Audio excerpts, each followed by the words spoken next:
મંદિરમાં આજની પવિત્ર અને આશીર્વાદિત ભક્તિ સભામાં આપ સર્વનો આવકાર કરું છું. એ આશા અને વિશ્વાસ છે કે જે પ્રભુ આપણી મધ્ય છે તે દ્વારા ચોક્કસ આપણે આજે આશીર્વાદિત થઈશું. આવો જીવતા પવિત્ર પરમેશ્વરની આરાધનામાં જોડાઈએ. યહોવા પોતાના પવિત્ર મંદિરમાં છે, આખી પૃથ્વી તેની આગળ ચૂપ રહો. ઈશ્વર આત્મા છે અને જેઓ તેને ભજે છે તેઓએ આત્માથી તથા સત્યતાથી તેનું ભજન કરવું જોઈએ. માટે આવો તેને ભજીએ તથા નમીએ, આપણા કરતા યહોવાની આગળ ઘૂંટણે પડીએ, કેમ કે તે આપણો દેવ છે. આપણે તેના ચારાના લોક તથા તેના હાથના ઘેટા છીએ. આમેન. આવો આરાધનાની પ્રાર્થનામાં આપણા મસ્તકો નમાવીએ, પ્રાર્થના કરીએ. સકળ સૃષ્ટિના સર્જનહાર, પાલનહાર અને એકમાત્ર તારણહાર એવા મારા જીવંત પવિત્ર કૃપાળુ પરમેશ્વર પિતા, યહોવા બાપ, અમે તમારી સ્તુતિ કરીએ છીએ. તમારી હજુરીમાં અમે અમારા મસ્તકો નમાવીએ છીએ, કેમ કે પ્રભુ તમે એકલા જ એ માન, મહિમા, સ્તુતિ, ગૌરવને યોગ્ય એવા પરમેશ્વર છો. તમે એ ઈશ્વર છો કે જે જીવંત છો. આજે અત્યારે હમણાં તમે અમારી મધ્ય છો, તમે અમને જોઈ રહ્યા છો. એવા પવિત્ર ઈશ્વર, તમે આરાધનાને યોગ્ય એવા દેવ છો. અને ખ્રિસ્ત ઈસુમાં પવિત્ર આત્મા દ્વારા અમે અમારા આરાધનાના અર્પણો પ્રભુ તમારી આગળ લાવીએ છીએ. પ્રભુ તમે અમારા પ્રેમાળ પિતા છો અને માટે અમારી સર્વ જરૂરિયાતો પૂરી કરો છો. તમારો પવિત્ર આત્મા તમે અમારામાં મૂક્યો છે, તમારો શ્વાસ તમે અમારામાં મૂક્યો છે. માટે તમે અમારી દરેક રીતે કાળજી લો છો. પ્રભુ એ બી અમારી કાળજી લેનાર, અમારી ચિંતા રાખનાર, અમને પ્રેમ કરનાર, અમને સાચવનાર, અમને જીવન આપનાર એવા પરમેશ્વર, અમે તમારી આગળ અમારા મસ્તકો નમાવીને તમારા નામને ધન્યવાદ આપીએ છીએ. પ્રભુ ઈસુ ખ્રિસ્તમાં તમે અમારા પાપની માફી આપનાર, ઉદ્ધાર કરતા, અમને તારણ આપનાર ને અનંત જીવનનો આશીર્વાદ આપનાર એવા અમારા ઉદ્ધારક છો. એ માટે અમે તમારી સ્તુતિ આરાધના કરીએ છીએ. પવિત્ર આત્મા દ્વારા તમે જ પિતા અમારા ગુરુ અને શિક્ષક બનો છો. તમે અમને સર્વ સત્યમાં દોરી જાઓ છો. તમે તમારા પવિત્ર હાજરીથી અમને અહેસાસ કરાવો છો કે તમે જીવંત ઈશ્વર છો. એ માટે પ્રભુ અમે તમારી સ્તુતિ આરાધના કરીએ છીએ. પ્રભુ અમે તમારી આગળ નમ્યા છીએ ત્યારે આ પવિત્ર સમયને કે જે અમે તમારા ચરણોમાં બેસીને વિતાવવા માંગીએ છીએ, તમારા હાથોમાં સોંપાઈ જઈએ છીએ. અમારા વિચારોને વધસ્તંભમાં કેન્દ્રસ્થ રાખજો. આ પવિત્ર ભવનમાં આવનાર પ્રત્યેક વ્યક્તિને આજની સભાનો આનંદ અને આશીર્વાદ આપો. અને એવું થવા દો બાપ કે અમે સાથે મળીને તમારી આરાધના કરીએ ત્યારે એ આરાધના તમારી સન્મુખ માન્ય અર્પણ બને અને એનો આશીર્વાદ અમે પામી શકીએ. અમારી પ્રાર્થના વિનંતી પ્રભુ ઈસુના નામમાં સાંભળો અને સ્વીકાર કરો બાપ. આમેન. આવો આપણે આપણી જગ્યા પર ઊભા થઈશું અને પરમેશ્વરને ધન્યવાદ આપતા ભજન સંગ્રહમાંથી ગીત નંબર 145માં જોડાય.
પવિત્ર વિધિ આપવામાં આવી છે. તેમાં પ્રેરિતોનું વિશ્વાસનામું વિભાગ નંબર 14 ઉપર બીજો ભાગ અને બાઇબલ અને ભજન સંગ્રહ સાથેની આવૃત્તિ હોય તો પૃષ્ઠ નંબર 363 ઉપર પ્રેરિતોનું વિશ્વાસનામું આપવામાં આવ્યું છે. તે સાથે સાથે વાંચીને ત્રિએક ઈશ્વર ઉપરનો આપણો વિશ્વાસ જાહેર કરીએ. સર્વ સત્તાધારી ઈશ્વર પિતા, આકાશ તથા પૃથ્વીનો કરતા, તેના પર હું વિશ્વાસ કરું છું. વળી તેનો એકનો એક પુત્ર ઈસુ ખ્રિસ્ત આપણો પ્રભુ, તેના પર હું વિશ્વાસ કરું છું. તે પવિત્ર આત્મા દ્વારા ગર્ભે રહ્યો, કુંવારી મરિયમને ઉદરે જન્મ્યો, પોન્તિયુસ પિલાતની હકુમતમાં દુઃખ ભોગવ્યું, ક્રૂસે જડાયો, મરણ પામ્યો તથા દટાયો, અધઃ સ્થાનમાં ઉતર્યો.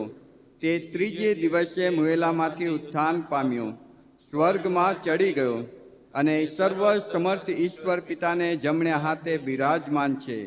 તે ત્યાંથી જીવતા તથા મુએલાનો ન્યાય કરવા સારું આવનાર છે. વળી પવિત્ર આત્મા પર હું વિશ્વાસ કરું છું અને પવિત્ર સાર્વત્રિક મંડળી, સંતોની સંગત, પાપોની ક્ષમા, દેહનું પુનરુત્થાન તથા અનંત જીવન એ સર્વ હું માનું છું. આમીન. આપણે બેસીએ. આવો આભાર, સ્તુતિ અને પાપકુલાતની પ્રાર્થનામાં આપણે જોડાઈએ. પ્રભુએ આપેલા આશીર્વાદોનું સ્મરણ કરતા આપણા પરમેશ્વરને ધન્યવાદ આપીશું અને આપણા પાપોની કબૂલાતની પ્રાર્થનામાં જોડાઈશું. લિયોનાર્ડભાઈને વિનંતી કરીશ કે તેઓ આભાર, સ્તુતિ, પાપ કબૂલાતની પ્રાર્થનામાં દોરશે. મારા ઊંચ અને ઉન્નત રાજ્ય સન પર બિરાજમાન અમારા જીવન પરમેશ્વર પિતા, અમારા આકાશ, અમારા બાપ, અમારા પ્રભુ, સર્વ માન, મહિમા, ગૌરવ પિતા તમને છો છો, કારણ કે તમારા સિવાય આ પૃથ્વી પર કોઈ જેવો ઈશ્વર નથી કે જેને અમે માન આપી શકીએ, જેને અમે સ્તુત્ય ગણી શકીએ. કારણ કે એવા જીવતા પવિત્ર ઈશ્વર પિતા તમે અમારા છો, માટે અમે તમારો આભાર માનીએ છીએ, તમારી સ્તુતિ કરીએ છીએ. આ પિતા તમારો આભાર માનીએ છીએ, તમારી સ્તુતિ કરી છે. ગત રાત્રિ દરમિયાન તમારી અદ્ભુત કૃપામાં પિતા અમને સર્વને સંભાળ્યા, સાચવ્યા, તમારામાં ધરી રાખ્યા, અમારી કાળજી લીધી અને પિતા તમારું વિશ્વાસુપણું જાહેર કરતા આજે આ પુનરુત્થાનનો પવિત્ર દિવસ તમારી અદ્ભુત કૃપામાં પિતા અમે જોઈ શક્યા છે, માટે તમારો આભાર માનીએ છીએ, તમારી સ્તુતિ કરીએ છીએ. હા પિતા, હર પળ હર ક્ષણ અમને સંભાળનાર, બચાવનાર અમારા પ્રભુ તમે છો, માટે તમારો આભાર માનીએ છીએ. હા પિતા, વર્ષ 2025 એ 10 મહિના પૂરા કરીને પ્રભુ આજે એ 11મા મહિનાના પ્રથમ રવિવારે તમે તમારી અદ્ભુત કૃપામાં અમને અહીંયા દોરી લાવ્યા છો, જેથી કરીને અમે સાથે મળીને પ્રભુ તમારી સ્તુતિ આરાધના કરી શકીએ, તમને માન, મહિમા, ગૌરવ આપી શકીએ. એવો સુંદર આ પુનરુત્થાનનો દિવસ પ્રભુ તમે અમને આપ્યો છે, માટે તમારો આભાર માનીએ છીએ, તમારી સ્તુતિ કરીએ છીએ. હા પિતા, તમારું વચન કહે છે કે હે મારા આત્મા યહોવાને સ્તુત્ય માન, તેના સર્વ ઉપકારો તું ભૂલી ન જા, કેમ કે તે તારા સઘળા પાપ માફ કરે છે અને તારા સર્વ રોગ મટાડે છે. હા પ્રભુ, અમે માંગીએ કે કલ્પીએ કે અમારા મોં ખોલીએ ગાવ તે ભરી દેનારા અમારા પ્રભુ તમે છો, માટે તમારો આભાર માનીએ છીએ, તમારી સ્તુતિ કરીએ છીએ. હા પિતા, તમારું વચન કહે છે કે તારી આગળ 1000 અને જમણે 10,000 પડશે તો પણ તે તને ઉપદ્રવ કરશે નહીં. હા પ્રભુ, મરકી તારા તંબુની પાસે આવશે નહીં, કારણ કે પ્રભુ તમે અમારા સામર્થ્યવાન ઈશ્વર પિતા છો, ડગલે ને પગલે અમને સંભાળનાર અને અદ્ભુત રીતે અમને દોરનાર અને ચલાવનાર અમારા પ્રભુ છો, માટે તમારો આભાર માનીએ છીએ. હા પિતા, તમે બહુ જ અદ્ભુત રીતે અમને બનાવ્યા છે. હા પ્રભુ, તમે અમને માટીમાંથી બનાવ્યા, પણ પ્રભુ તમે તમારો જીવતો શ્વાસ અમારામાં ફૂંકીને અમને જીવંત કર્યા, જેથી કરીને અમે પ્રભુ જીવંત થઈને તમારી સ્તુતિ કરીએ. હા પ્રભુ, તેના માટે અમે તમારો આભાર માનીએ છીએ, તમારી સ્તુતિ કરીએ છીએ. પ્રભુ, આજે અમે જ્યાં કંઈ છીએ, જે કંઈ આશીર્વાદો પ્રભુ અમે પામ્યા છીએ, તમારી અદ્ભુત કૃપાને લીધે છે, માટે તમારી સ્તુતિ હો, તમને જ મહિમા હો. હા પ્રભુ, આભાર માનતા સ્તુતિ કરતા અત્યારે તમારા ચરણોમાં નમ્યા છે, ત્યારે પ્રભુ અમે તમારી સ્તુતિ કરીએ છીએ. પ્રભુ, અમારા આ સુંદર પ્રભુ મંદિરના માટે જે અદ્ભુત રીતે તમે આ પ્રભુ મંદિર આપ્યું, પ્રભુ આજથી એ લગભગ પોણા 200 વર્ષથી પ્રભુ આ પ્રભુ મંદિર તમે આ શહેરમાં સ્થાપ્યું છે, કે જેમાં પ્રભુ અમે કોઈ પણ જાતની રોકટોક વગર પ્રભુ તમારી સ્તુતિ આરાધના કરી શકીએ છીએ. હા પ્રભુ, એ તમારા સેવકો તમે આપ્યા કે જેઓએ આ મંડળીને પ્રભુ આગળ વધારવાના માટે, મંડળીની ઉન્નતિને માટે અદ્ભુત રીતે કાર્યો કર્યા છે. આ પ્રભુ, એ દરેક સેવકો કે જેઓએ પ્રભુ મંડળીની આત્મિક ઉન્નતિને માટે કાર્ય કર્યા છે, દરેકને માટે પ્રભુ અમે તમારો જ આભાર માનીએ છીએ, તમારી સ્તુતિ કરીએ છીએ. આ પિતા, એ ગત સમયના દરેક પાળક સાહેબોને માટે કે જેઓએ પ્રભુ મંડળીમાં બહુ જ અદ્ભુત એવું કાર્ય કર્યું છે, તેના માટે પણ અમે તમારો આભાર માનીએ છીએ. દરેક એ આગેવાનો માટે પ્રભુ અમે તમારો આભાર માનીએ છીએ, તમારી સ્તુતિ કરી છે જેઓ મંડળીને પ્રભુ તમારામાં આગળ વધારી છે માટે તમારો ધન્યવાદ હો. તમારી સ્તુતિઓ આવા સેવકોને માટે આ પિતા અમે તમારો આભાર માનીએ છીએ, તમારી સ્તુતિ કરી છે વર્તમાન પાસ્ટોરલ કમિટીના માટે, આ પિતા ક્વાયરને માટે, સન્ડે સ્કૂલને માટે, યુથ ફેલોશિપને માટે, સિનિયર સિટીઝનની સંગતને માટે, પ્રાર્થના સંગતોને માટે, દરેકને માટે પ્રભુ અમે તમારો આભાર માનીએ છીએ, કારણ કે પ્રભુ તમે અમને રૂડું મન આપો છો તમારી સેવા કરવા માટે તમારો આભાર માનીએ છીએ. આ પિતા અમારા પાલક સાહેબને માટે પણ આભાર માનીએ છીએ. પ્રભુ તમારી અદ્ભુત કૃપામાં મંડળીને પ્રભુ તમારામાં દોરવાને માટે તમે જે ડાપણ જ્ઞાન બુદ્ધિ આપો છો તમારામાં તેમને ધરી રાખો છો માટે તમારો આભાર માનીએ છીએ, તમારી સ્તુતિ કરી છે. આ પિતા તમારો આભાર માનીએ છીએ. ગત સમયમાં પ્રભુ તમે અમારા વાલા બિશપ સિલ્વાન્સ ક્રિશ્ચન સાહેબને પ્રભુ તમે અદ્ભુત તમારી કૃપામાં સીએનઆઈના ડેપ્યુટી મોડરેટર તરીકેની પ્રભુ બઢતી આપી. એ મોટી જવાબદારી પ્રભુ તેમના શિરે મૂકવામાં આવી. આ પ્રભુ તમારી ઈચ્છા વગર કોઈ જ સેવા પ્રભુ એ માણસ કરી શકતું નથી ને પ્રભુ આજે જ્યારે તમે તેમને સેવા સોંપી છે ત્યારે પિતા અમે તમારો ધન્યવાદ કરીએ છીએ, તમારી સ્તુતિ કરી છે પ્રભુ. એ સમગ્ર સીએનઆઈમાં પ્રભુ એ તમારી અદ્ભુત કૃપામાં તમે એ તમારા સેવકને પ્રભુ આગળ ધર્યા છે માટે તમારો આભાર માનીએ છીએ, તમારી સ્તુતિ કરી છે. આ પિતા ખાસ કરીને ગુજરાત ડાયોસીસના દરેક બાળકોને માટે અમે તમારો આભાર માનીએ છીએ, તેમની સેવાઓ માટે આભાર માનીએ છીએ પ્રભુ. તમારી અદ્ભુત કૃપામાં પ્રભુ જુદી જુદી જગ્યાઓથી તમે તેમને સેવાને માટે પ્રભુ તમારા તેડાના અનુરૂપ લઈ આવ્યા છો ત્યારે પ્રભુ અમે તમારો આભાર માનીએ છીએ, તમારી સ્તુતિ કરી છે. પિતા તમારો ધન્યવાદ હો, તમારી સ્તુતિઓ કે તમે એવા સેવકો આપ્યા છે કે જે મંડળીની કાળજી લે છે, મંડળીના લોકોને પ્રભુ તમારામાં દોરે છે માટે તમારો આભાર માનીએ છીએ, તમારી સ્તુતિ કરીએ છીએ. આ પિતા તમે અમારા જીવનોમાં અદ્ભુત આશીર્વાદો આપ્યા છે તેને માટે પણ આભાર માનીએ છીએ. સુંદર નોકરી ધંધા વ્યવસાય પ્રભુ તમે અમને આપ્યા છે કે જેથી કરીને પ્રભુ અમે અમારા કુટુંબનું ગુજરાન ચલાવી શકીએ, અમારા કુટુંબને તમારામાં દોરી શકીએ પ્રભુ માટે અમે તમારો આભાર માનીએ છીએ. આ પિતા તમારો ધન્યવાદ હો, તમારી સ્તુતિઓ તમે અમને પ્રભુ માંદગીમાંથી સાજાપણું આપ્યું છે પ્રભુ. અમે વિનંતી કરી છે ને પ્રભુ તમે અમારી પ્રાર્થનાઓ સાંભળી છે ને પ્રભુ તમે અમારા વાલાઓને સાજાપણું આપ્યું છે માટે પણ તમારો આભાર માનીએ છીએ ને તમારી સ્તુતિ કરીએ છીએ. આ પિતા તમારો બહુ જ આભાર માનીએ છીએ, સ્તુતિ કરી છે કારણ કે તમે સ્તુતિ પાત્ર એવા ઈશ્વર પિતા છો પ્રભુ. આભાર માનતા સ્તુતિ કરતા ત્યારે અમે કબૂલ કરી છે કે પ્રભુ અમે પાપી છીએ. આ પિતા ડગલે ને પગલે અમે પાપ કરીએ છીએ પ્રભુ, તમારા વચનોની વિરુદ્ધ જઈને તમારા લોકોને પ્રભુ એ તમારામાં જે વિશ્વાસ ધરાવવો જોઈએ ન ધરાવીને પ્રભુ, અને ખાસ કરીને પ્રભુ અમે અમારા અભિમાનમાં ને અમે એવા દરેક બાબતોમાં પ્રભુ અમે પાપ કર્યા છે પ્રભુ. તમને ન પસંદ પડે તેવી બાબતો કરી છે, તમારા વચનોથી વિરુદ્ધ ગયા છીએ પ્રભુ. અમે એવું બોલ્યા છીએ કે લોકોને ખોટું લાગે, ખરાબ લાગે. હા પ્રભુ, એ દરેક બાબતોને માટે અમે તમારી પાસે અત્યારે માફી માંગીએ છીએ. હા પ્રભુ, તમારું વચન જેમ કહે છે કે જો આપણે આપણા પાપ કબૂલ કરીએ તો આપણા પાપ માફ કરવાને તથા આપણને સર્વ અન્યાયથી શુદ્ધ કરવાને તે વિશ્વાસુ તથા ન્યાયી છે. ઓ પ્રભુ ઈસુ, તમે ન્યાયી છો માટે અમે ન્યાયી છીએ. તમારા પવિત્ર રક્તમાં પ્રભુ તમે અમને એ પાપોની માફી આપી છે માટે તમારો આભાર માનીએ છીએ. પિતા બીજું કોરિન્થી 5:21 પ્રમાણે હા પ્રભુ અમે તમારામાં ન્યાયી છીએ માટે તમારો આભાર માનીએ છીએ ને તમારા પવિત્ર રક્તથી અમને તમે શુદ્ધ કર્યા છે માટે તમારી સ્તુતિઓ તમને જ મહિમા હો. આભાર માનતા સ્તુતિ કરતા પ્રભુ આ આભાર સ્તુતિને પાપ કબૂલની પ્રાર્થના પ્રભુ ઈસુના નામમાં પિતા સાંભળો અને સ્વીકાર કરો. આમેન.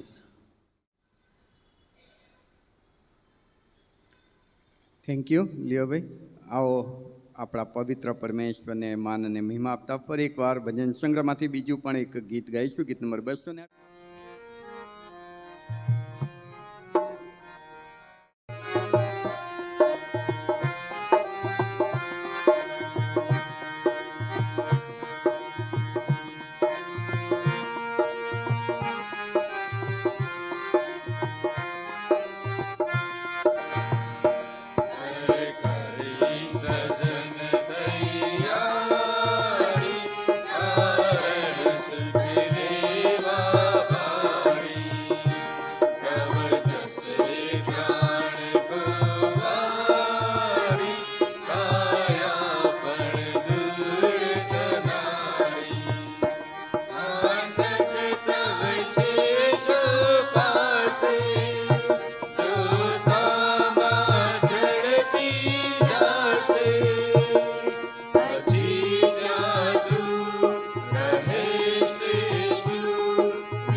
શાસ્ત્ર બાઇબલમાં લૂકની લખેલી સુવાર્તા તેનો 16મો અધ્યાય 19મા વચનથી 31મા વચનને આપણે વાંચીએ તથા સાંભળીએ ને એ જ પ્રમાણે પ્રકટીકરણ 20 તેના 14 અને 15મા વચનને પણ આપણે વાંચીએ તથા સાંભળીએ. પ્રથમ વાંચન લૂકની સુવાર્તા 16મો અધ્યાય 19થી 31 એટલે અંત સુધી. દીકરી જોન્સી આ વચન વાંચી સંભળાવશે. વચનો તરફ જઈએ પહેલાં આવો આપણે પવિત્ર શાસ્ત્ર બાઇબલ ઊંચું કરીએ, એક નાના સ્તોત્રમાં જોડાઈશું. ક્વાર આપણને લીડ.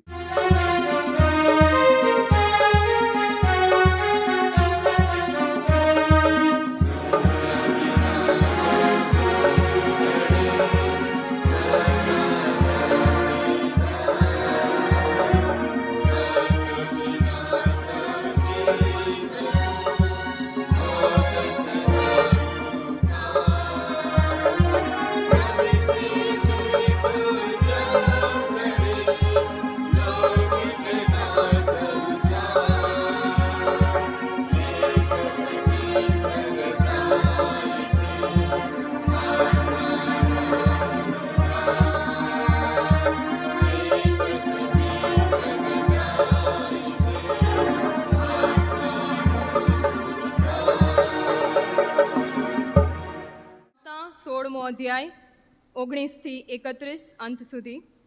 એક શ્રીમંત માણસ હતો. તે કિરમજી રંગના મુલાયમ વસ્ત્રો પહેરતો હતો અને નિત્ય દબદબા સહિત મોજ મજા કરતો હતો. લાજરસ નામે એક ભિખારી, જેને આંખે શરીરે ફોલ્લા હતા, તે તેના દરવાજા આગળ પડેલો હતો. શ્રીમંતની મેજ પરથી પડેલા કકડા વડે તે પેટ ભરવા ચાહતો હતો. વળી કૂતરા પણ આવીને તેના ફોલ્લા ચાટતા હતા. તે ભિખારી મરી ગયો ત્યારે દૂતો તેને ઇબ્રાહીમની ગોદમાં લઈ ગયા. શ્રીમંત પણ મરી ગયો અને તેને દાટવામાં આવ્યો. હાદેસમાં પીડા ભોગવતા તેણે પોતાની આંખો ઊંચી કરીને વેગળેથી ઇબ્રાહીમને તથા તેની ગોદમાં બેઠેલા લાજરસને જોયા.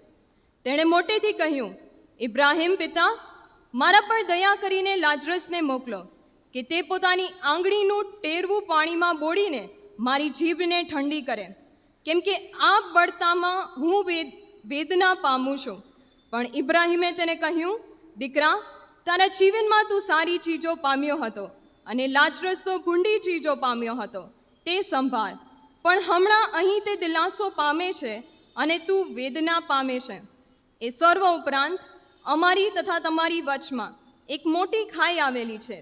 તેથી જેઓ અહીંથી તમારી પાસે આવવા ચાહે તેઓ આવી ન શકે અને ત્યાંથી કોઈ અમારી પાસે આ પાર પણ આવી શકે નહીં. તેણે કહ્યું, પિતા, હું વિનંતી કરું છું કે તેને મારા પિતાને ઘેર મોકલો, કેમ કે મારે 5 ભાઈઓ છે કે તે તેઓને સાક્ષી આપે. રખેને તેઓ પણ આ પીડાને સ્થળે આવી પડે. પણ ઇબ્રાહીમ કહે છે, તેઓની પાસે મૂસા તથા પ્રબોધકો છે, તેઓનું તેઓ સાંભળે.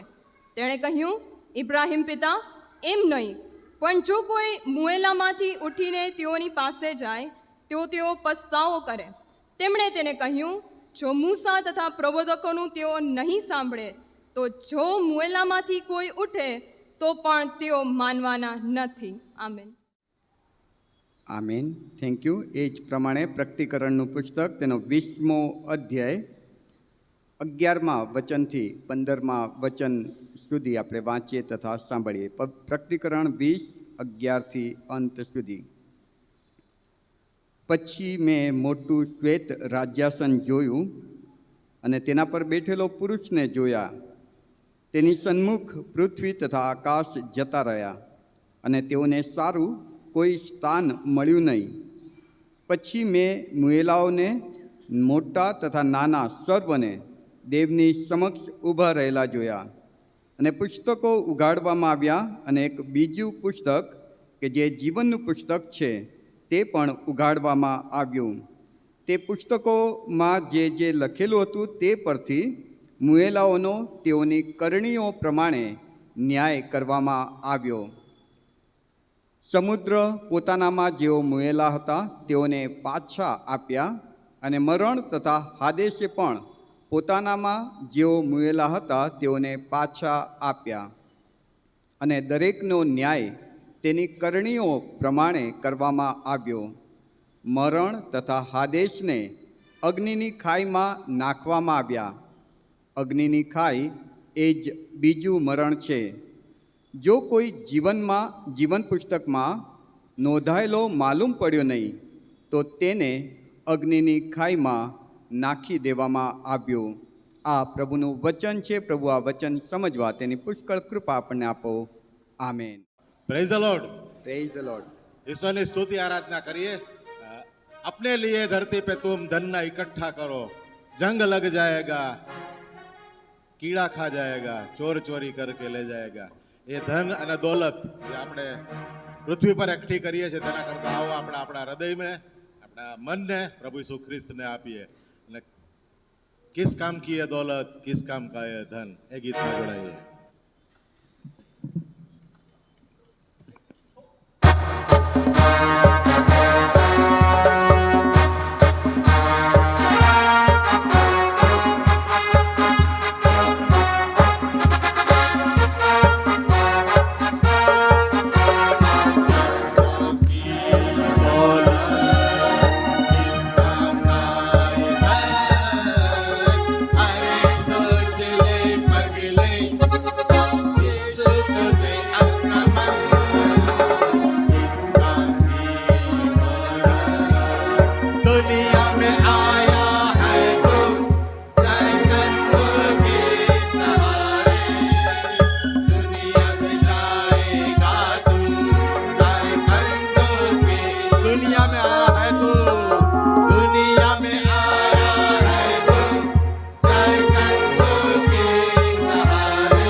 બીજા ગીતમાં જોડાઈએ. मेरे गीतों का विषय तू मेरी आराधना, तेरी महिमा मुझसे होवे यह मेरी है कामना.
પિતા આભાર માનીએ છીએ અમને તક આપી કે જેમાં અમે તમારી આભાર સ્તુતિ કરીએ પિતા. હા પિતા, એ તમારા આંગણામાં રહેવું સારું છે, એ આભાર સ્તુતિ કરતા રહેવું સારું છે. થેન્ક યુ પિતા. અમારા આભાર સ્તુતિના અર્પણો તમે સ્વીકાર કરો પ્રભુ ઈસુના નામમાં. આમેન. આયોજન છે સર્વને માટે પ્રભુની કૃપા માંગતા પ્રાર્થનામાં જોડાઈએ, પ્રાર્થના કરીએ. પરમ પવિત્ર, કૃપાળુ અને રહેમદિલ પરમેશ્વર, સર્વ સમર્થ એવા દેવ કે જેની આગળ કરવામાં આવેલી પ્રાર્થના સંભળાય છે એટલું જ નહીં પણ એનો પ્રત્યુત્તર પ્રાપ્ત થાય છે. પ્રભુ, અમે તમારો આભાર માનીએ છીએ એવા ઈશ્વરની સમક્ષ અમે અમારા મસ્તકો નમાવ્યા છે કે જે અત્યારે અમને સાંભળી રહ્યા છે એટલું જ નહીં પણ અમારા મનના વિચારોને પણ વેગળેથી પારખનાર એવા દેવ છો. પ્રભુ, અત્યારે મેં ખાસ જેને રાજકોટ મંડળીને માટે પ્રાર્થના કરીએ છીએ. આ મંડળી તો તમારી છે પ્રભુ. આ મંડળીને માટે તમે તમારો જીવ આપ્યો છે. તમે તમારા સેવકોને દર્શન આપ્યું ને પ્રભુજી આયર્લેન્ડથી એ સેવકો રાજકોટ આવ્યા. એમણે જે બલિદાનયુક્ત સેવાઓ કરી, એમની એ પ્રાર્થનાઓ પર, એમની એ સેવાઓ પર તમે આ મંડળીને ઉન્નતિ આપી છે. તમે આ મંડળીની સ્થાપના કરી છે અને સ્થાપનાના દિવસથી આજ સુધી તમે આ મંડળીને સંભાળી સાચવી, યોગ્ય સમયે યોગ્ય આગેવાનો, દરેક પ્રકારના આશીર્વાદો તમે પૂરા પાડ્યા. સર્વને માટે અમે તમારો આભાર માનીએ છીએ. પ્રભુજી, આજે આ મંડળી એક વટવૃક્ષ સમાન છે, વૃદ્ધિ પામતી મંડળી છે, તેના માટે અમે તમારો આભાર માનીએ છીએ. આભાર માનતા પ્રાર્થના કરીએ છીએ અમારી પાસ્ટોરેટ કમિટીને માટે. પ્રભુ, તમે કૃપા આપો, સહાય કરો, સામર્થ્ય બળ આપો. તમે તમારી ઈચ્છા અને યોજના અનુસાર કાર્ય કરવા માટે સહાયને મદદ કરો. કમિટીના પ્રત્યેક સભ્યોને એમની સેવાઓનો ખૂબ બદલો તમે આપજો તેવી પણ અમે પ્રાર્થના કરીએ છીએ. સ્થાનિક મહિલા સંગતને માટે પ્રાર્થના કરીએ છીએ. મહિલા સંગતની સેવાઓને પ્રભુ તમે આશીર્વાદિત કરતા રહેજો. એમના જે આયોજનો છે તેને સફળ કરજો. ખાસ કરીને આવનાર દિવસોમાં ખ્રિસ્તી ગૃહજીવન સપ્તાહનું આયોજન કરવામાં આવેલ છે. પ્રભુ, એ વક્તા બહેનને તેમજ સંચાલન કરનાર બહેનોને તેમજ જ્યાં પણ એ મિટિંગો થનાર છે એ સ્થળને અને જે વ્યક્તિઓ ભાગ લેનાર છે બધાને અને જે ઇન્સ્ટ્રુમેન્ટ વાપરવામાં આવશે પ્રભુજી, એ બધી જ સિસ્ટમોને પ્રભુ અમે તમારી કૃપા નીચે લાવીએ છીએ. પ્રભુ, બધું જ તમારા મહિમાને અર્થે થાય, તમારી ઈચ્છા અને યોજના અનુસાર આશીર્વાદિત થાય તેવી મેં ખાસ પ્રાર્થનાને વિનંતી કરીએ છીએ. એ સાથે પ્રભુજી અમારા સિનિયર સિટીઝન્સને માટે આભાર માનતા એ સેવાઓને માટે તમને માન અને મહિમા આપીએ છીએ. પ્રભુજી, અમારા વડીલોને પ્રભુજી તમે કાળજી લો છો, સંભાળો છો, સાચવો છો, સંગત આપો છો, વચનથી તૃપ્ત કરો છો. એ સંગતમાં પ્રભુજી તમે તેઓને તમારી કૃપા આપો છો. સર્વને માટે આભાર માની છે. પ્રભુ, દરેક વડીલોને સંભાળજો, સાચવજો. એ સેવાથી પ્રભુજી મંડળી વૃદ્ધિ પામે તેવી કૃપા તમે થવા દેજો. યુથને માટે તમારો આભાર માનીએ છીએ. પ્રભુજી, યુથના તમામ વ્યક્તિઓને, સભ્યોને પ્રભુ અમે તમારી કૃપા નીચે લાવીએ છીએ. પ્રભુ, દરેકની સેવાઓને આશીર્વાદિત કરો. એ પ્રાર્થનાની સેવા હોય, પ્રભુના વચનના અભ્યાસની સેવાઓ હોય કે પ્રભુજી મંડળી માટે દોડધામ કે જે કંઈ કામ કરવાનું છે એની સેવા, પ્રત્યેક સેવાઓને તમે ખૂબ આશીર્વાદિત કરજો. અને યુથ અમારું પ્રભુજી આશીર્વાદિત થાય તે પણ અમે પ્રાર્થનાને વિનંતી કરીએ છીએ. સન્ડે સ્કૂલને માટે પ્રાર્થના કરીએ છીએ. પ્રભુજી, સન્ડે સ્કૂલના સુપ્રિન્ટેન્ડન્ટ તેમજ દરેક શિક્ષકો અને પ્રભુજી આખી ટીમને અમે તમારી કૃપા નીચે લાવીએ છીએ. તમારી ઈચ્છા અને યોજના અનુસાર તમે તેઓનો ઉપયોગ કરો.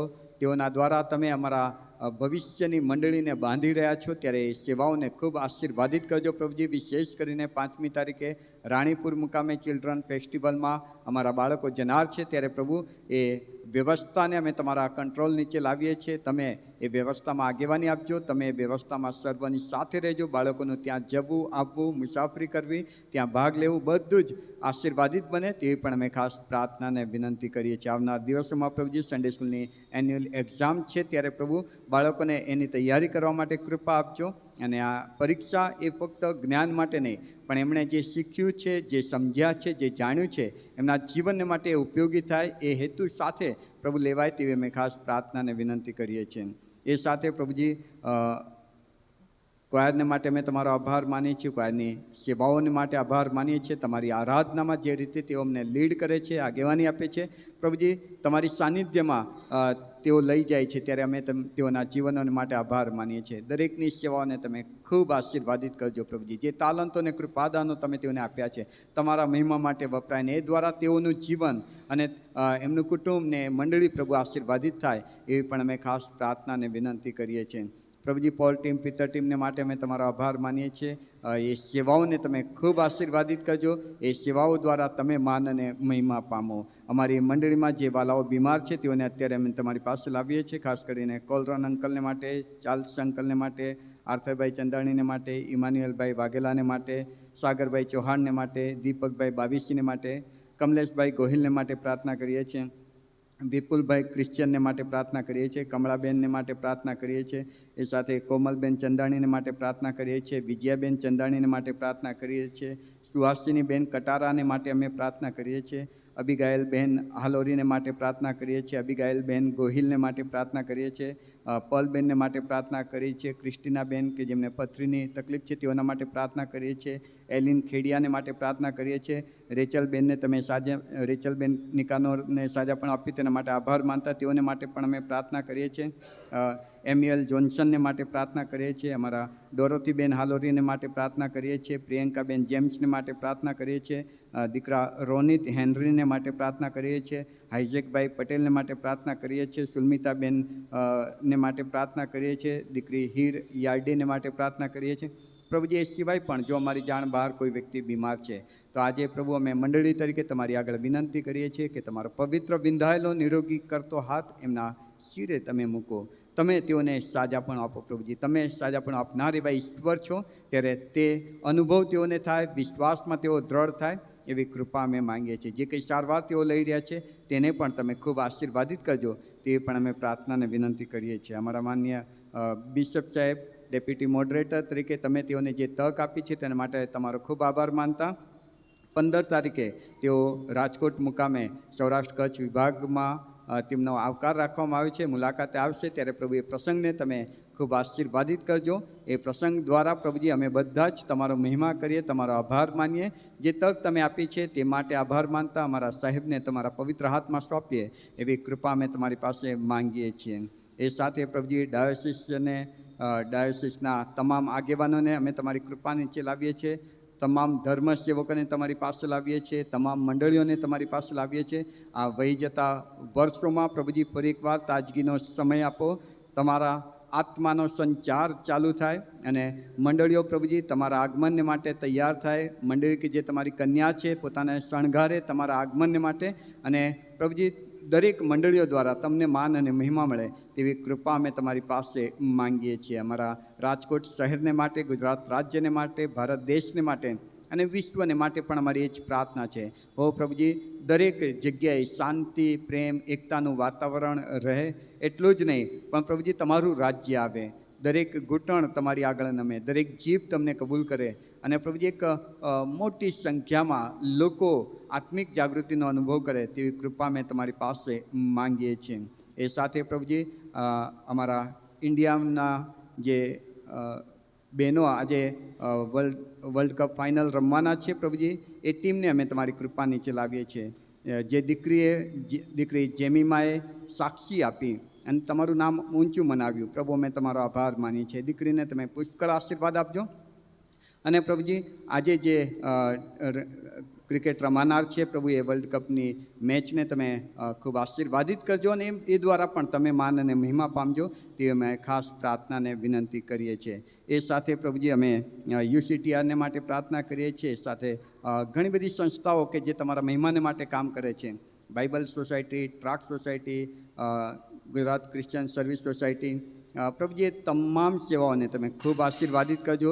એ સેવાઓ દ્વારા તમે માન પામો પ્રભુજી. એ સેવાઓમાં જે રોકાયેલા છે તેઓને તમારું જ્ઞાન આપો, તમારું દાપણ આપો કે જેથી કરીને એ બધી જ વ્યવસ્થામાં પ્રભુજી તમારી આગેવાની સર્વને પ્રાપ્ત થાય ને તમારી ઈચ્છા અનુસાર એ સેવા સંસ્થાઓ આશીર્વાદિત થતી જાય. પ્રભુજી અહીં ઉપસ્થિત પ્રત્યેક વ્યક્તિઓને અમે તમારી કૃપા નીચે લાવીએ છીએ.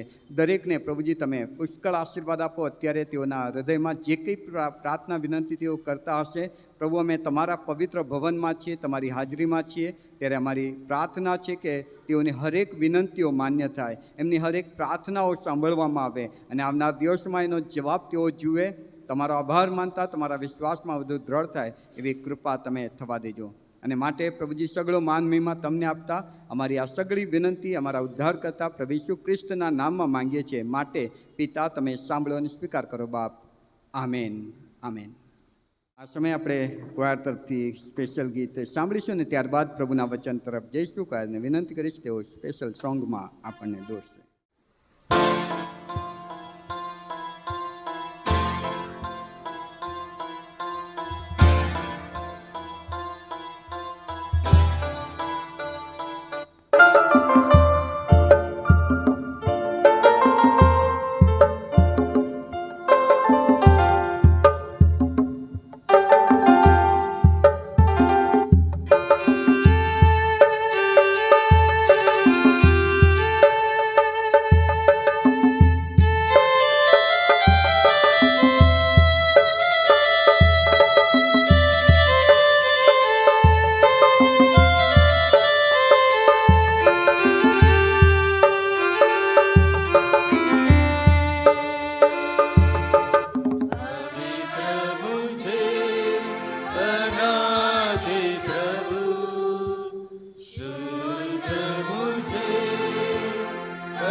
દેવ તમારો આભાર માનતા બેઠા છીએ ત્યારે તમારી વાણી સાંભળવા અમને સહાય કરો. અમારા વિચારોને બદસ્તંભમાં કેન્દ્રસ્થ કરો અને અહીં ઉપસ્થિત પ્રત્યેક વ્યક્તિ તમારો અવાજ, તમારી વાણી, પ્રભુજી તમારું વચન સાંભળી શકીએ અને એ દ્વારા આશીર્વાદિત થઈએ એવી કૃપા અમે તમારી પાસે માંગીએ છીએ. વિશેષ કરીને મુજબલ પાત્રને પ્રભુ તમે વિશેષ સહાય કરજો એવી પણ પ્રાર્થના કરું છું. ઈસુ પ્રભુના નામમાં માંગીએ છીએ. આમેન. એક સારી સ્માઇલ સાથે તમારી બાજુમાં જે બેઠા છે તેઓને તમે ગુડ મોર્નિંગ કરશો. સારી સ્માઇલ સાથે પ્રભુનો આભાર જ માનીએ છીએ. નવો દિવસ પ્રભુએ આપણને આપ્યો છે ને પ્રભુના ચરણોમાં આપણે બેઠા છીએ. ઘણા બધા લોકો આ સમય જોવાની ઈચ્છા રાખતા હશે, પણ કદાચ તેઓ આપણી સાથે આવી રીતે સંગતનો અનુભવ કરી શક્યા ન હોય. પણ પ્રભુએ આપણને કૃપા આપી છે ત્યારે સગળો માનવીમાં પ્રભુને જ આપીએ છીએ. પ્રકટીકરણના પુસ્તકમાં જે અભ્યાસ આપણે શરૂ કર્યો હતો તેમાં જ આપણે આગળ વધવા માંગીએ છીએ. લાસ્ટ જ્યારે પ્રકટીકરણ 20મા અધ્યાયની 11મી કલમથી આગળ આપણે જોવાની શરૂઆત કરી હતી, પણ સમય ઓછો હોવાના કારણે એ અભ્યાસ 11, 12 ને 13 કલમ સુધી કર્યો હતો. આજે એનાથી થોડુંક આગળ 14મી અને 15મી કલમને આપણે ઝડપથી જોવાનો પ્રયત્ન કરીશું અને એ માટે પ્રભુ કૃપા આપશે. અને આપનું બાઇબલ ખુલ્લું રાખશો કે જેથી જે રેફરન્સ આપણે જોવાના છે તે રેફરન્સ તમે જોઈ શકો. બેકગ્રાઉન્ડ ફરી એકવાર યાદ દેવડાવી દઉં કે પ્રકટીકરણ 20મો અધ્યાય ને 11મી કલમથી આગળ જે વ્યવસ્થા થઈ રહી છે, 11મી કલમમાં લખ્યું છે કે મોટું શ્વેત રાજ્યાસન. મોટું એટલે એ રાજ્યાસનનો અધિકાર બતાવવામાં આવે છે. બહુ મોટો અધિકાર, વિશાળ અધિકાર, સર્વ ઉપરનો એ અધિકાર. અને શ્વેત એ એની પવિત્રતા તેમજ એનું ન્યાય જે એ કરનાર છે એની પારદર્શકતા બતાવવામાં આવે છે. શ્વેત એના માટે પવિત્રતા અને પારદર્શકતા અથવા તો નિષ્પક્ષ ન્યાયની વાત કરવામાં આવે છે. રાજ્યાસન ઉપર જે બેઠેલો છે એને આપણે બાઇબલમાં જોઈએ છીએ તે પ્રમાણે પ્રભુ ઈસુ ખ્રિસ્ત પોતે છે અને પોતે ત્યાં ન્યાય કરવા ઉપસ્થિત છે. પછી આગળ લખ્યું છે કે તેની સન્મુખથી પૃથ્વી તથા આકાશ જતા રહ્યા છે. એટલે બધું અનક્રિએટ થઈ ગયું છે. જેમ પરમેશ્વરે પૃથ્વી બનાવી તે પહેલાં શબ્દ બોલ્યા અને બધું ઉત્પન્ન થયું, એ જ રીતે આ એ સમય છે કે જ્યારે બધું જ અનક્રિએટ, બધું જ ચાલ્યું ગયું છે. જાણે કે એમનું અસ્તિત્વ હતું જ નહીં. ન પૃથ્વી છે, ન સૂર્ય છે, ન ચંદ્ર છે, કશું જ નથી. અને ફક્ત એક મોટો રાજ્યાસન કે જેનો મોટો અધિકાર છે અને ત્યાં બેઠેલા પુરુષ એટલે પ્રભુ ઈસુ ખ્રિસ્ત છે અને એની સન્મુખ આત્માઓ છે કે જેનો ન્યાય થનાર છે. આકાશ અને પૃથ્વી જતા રહ્યા છે અને હવે હજુ નવું આકાશ અને નવી પૃથ્વી આવ્યા નથી. એ 21મા અધ્યાયમાં આવે છે. એ પહેલાંની એ સ્થિતિ છે. એટલે આપણે એ જગ્યાએ છીએ કે જ્યાં હવે બધું જ જે ઈશ્વરે ઉત્પન્ન કરેલું બધું ચાલ્યું ગયું છે અને ફક્ત આત્માઓ ઈસુ ખ્રિસ્તની સમક્ષ ઉપસ્થિત છે. અને ત્યાં લખ્યું છે તે પ્રમાણે 12મી કલમમાં, પછી મેં મુએલાને દેવની સમક્ષ ઊભા રહેલા. હવે મુએલો વ્યક્તિ ઊભો રહી શકે નહીં. અહીં લખ્યું છે કે મુએલા ઊભા રહેલા. એટલે મુએલો શબ્દ એ બતાવે છે કે તેઓ ખ્રિસ્ત વગરના છે. જે આત્માઓ ત્યાં ન્યાય માટે ખ્રિસ્તની આગળ ઉપસ્થિત છે એ મુએલા. આમ આત્માઓ જીવતા છે, પણ અહીં શબ્દ વાપર્યો છે મુએલા, એટલે ખ્રિસ્ત વગરના વ્યક્તિ. જેમ કે અત્યારે જે ખ્રિસ્ત વગરનો વ્યક્તિ હોય, આપણે એના માટે શબ્દ વાપરીએ છીએ કે પાપમાં મરેલો. પેલો યોહાન 5:12 આ વચન એ પ્રમાણે કહે છે કે જેને દેવનો પુત્ર એટલે ઈસુ ખ્રિસ્ત છે તેને જીવન છે, અને જેને દેવનો પુત્ર એટલે ઈસુ ખ્રિસ્ત નથી તેને જીવન નથી. એટલે આ મુએલા એનો મતલબ કે એ ઈસુ ખ્રિસ્ત વગરના છે. ઈસુ ખ્રિસ્તને અપનાવ્યા વગરના લોકો એટલે એ મુએલા, પાપમાં મુએલા, એ ન્યાયાસન આગળ ઉપસ્થિત છે. પછી આગળ લખી છે કે મોટા તથા નાના સર્વને.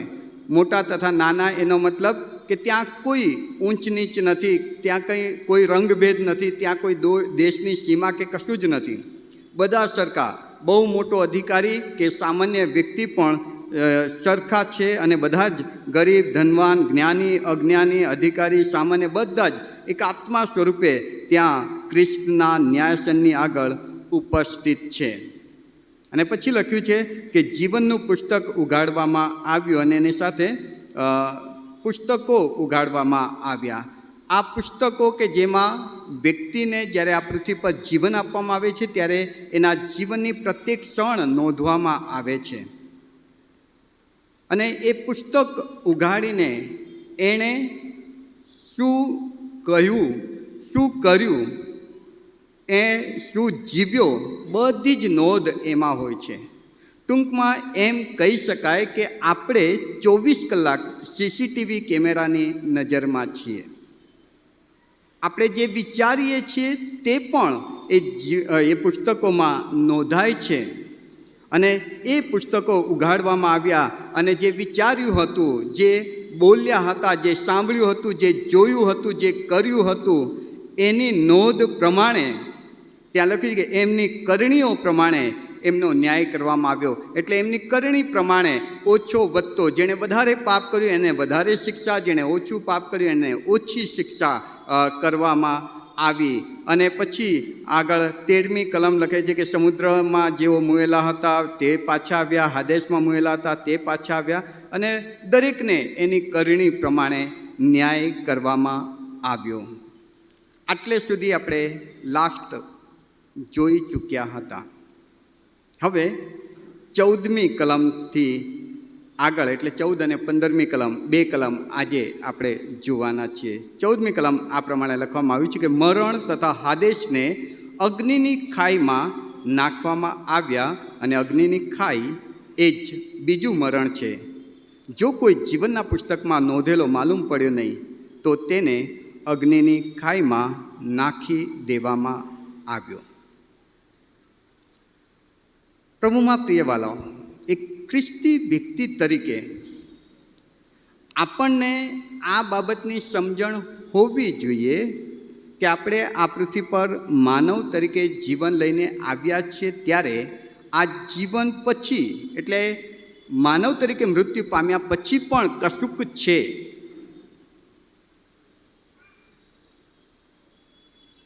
ઘણા બધા શબ્દો બાઇબલમાં મળે છે. મરણ, હાદેશ, અગ્નિની ખાઈ, બીજું મરણ, ઘણા બધા શબ્દો.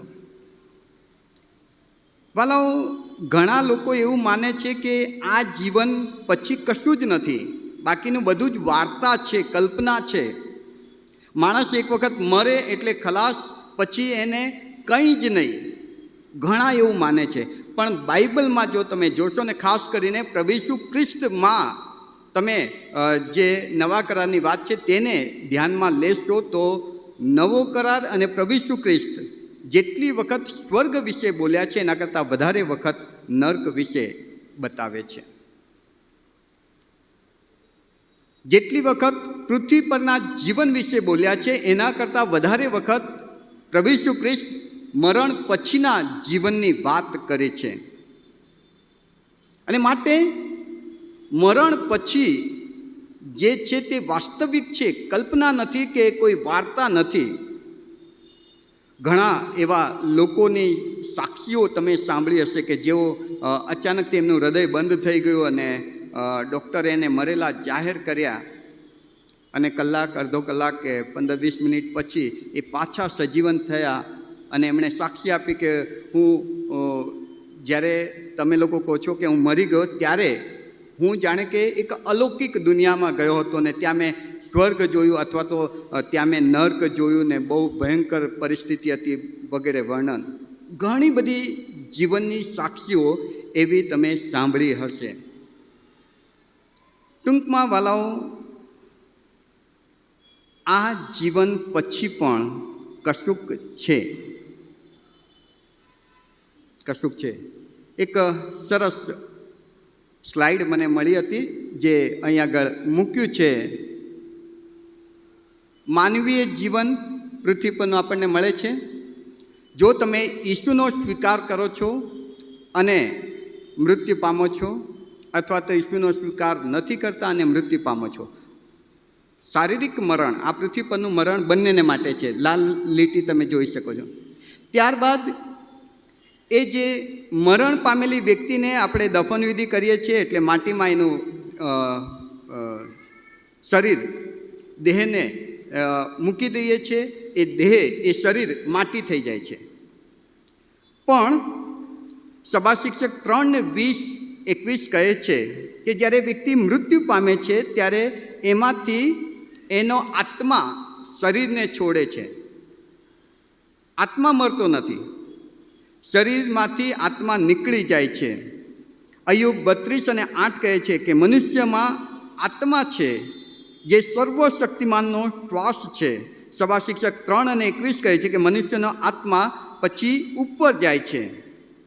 સભા શિક્ષક 12:7 કહે છે કે શરીર ધૂળ થાય છે અને આત્મા એ ત્યાંથી નીકળીને ઉપર જાય છે. ક્યાં જાય છે?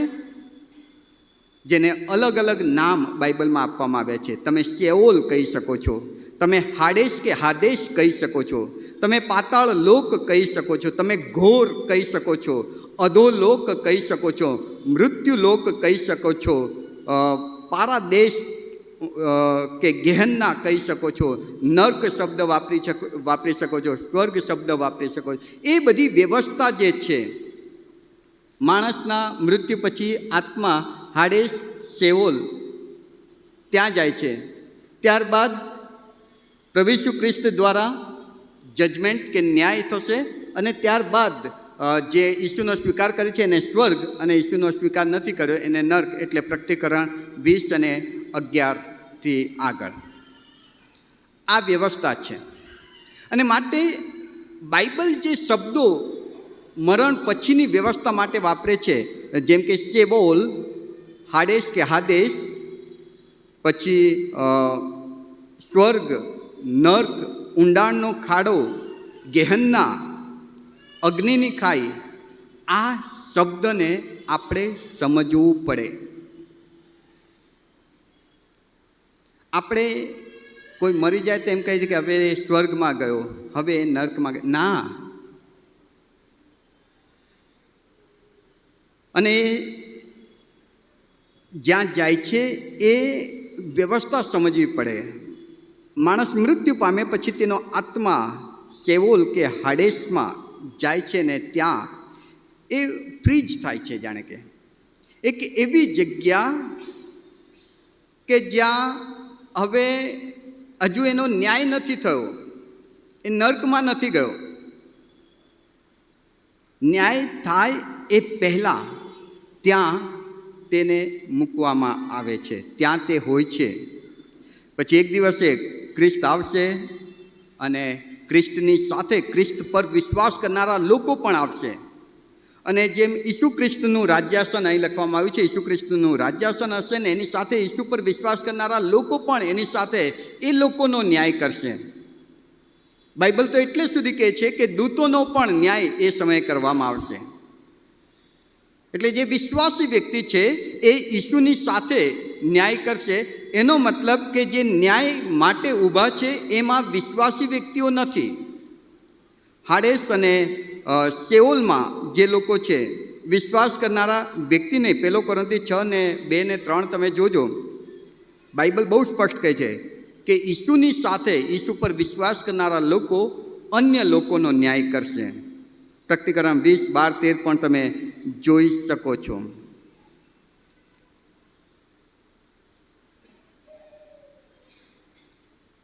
ટૂંકમાં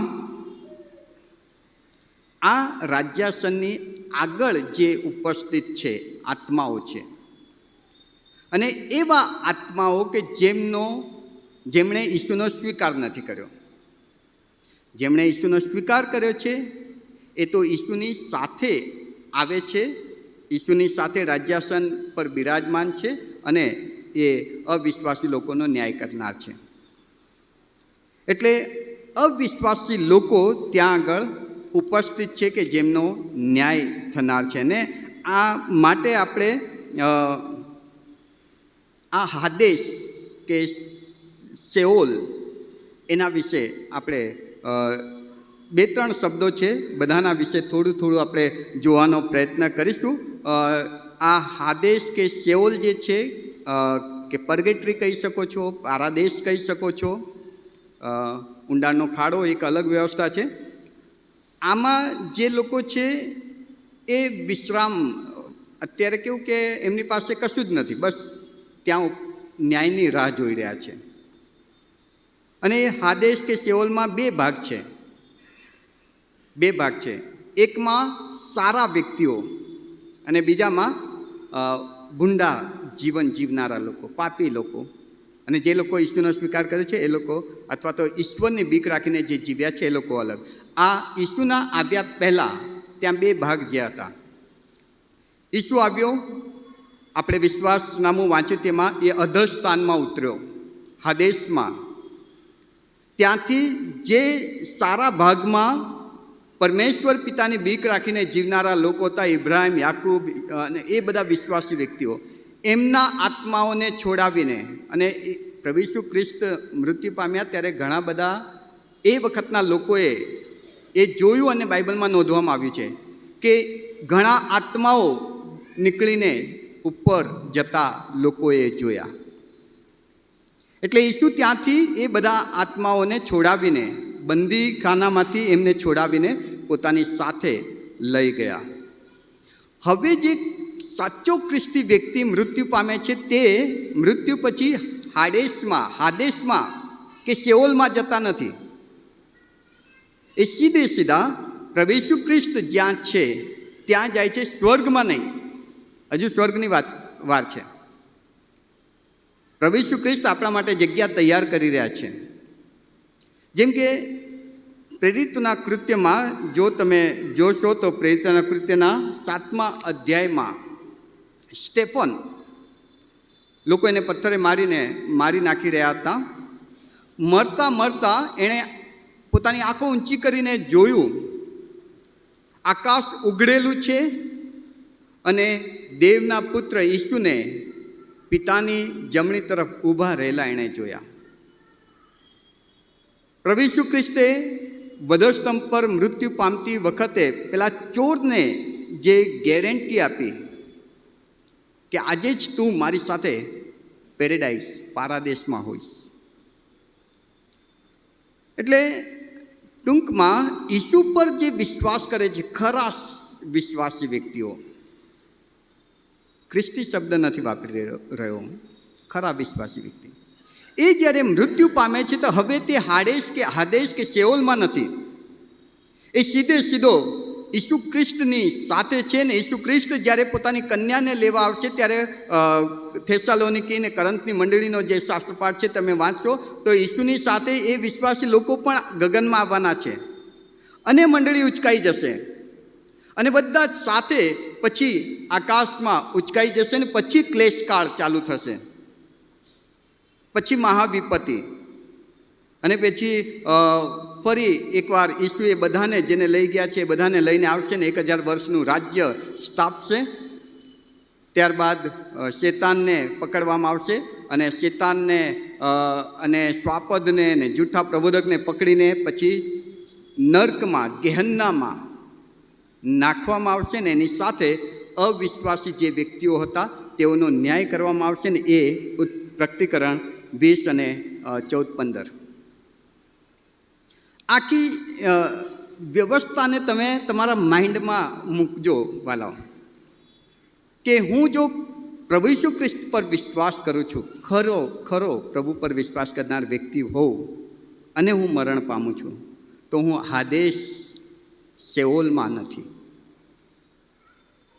ઈસુ કે જે પોતાના લોકને ઉચકી ગયા છે એની સાથે સીધા જ મને લઈ જાય છે.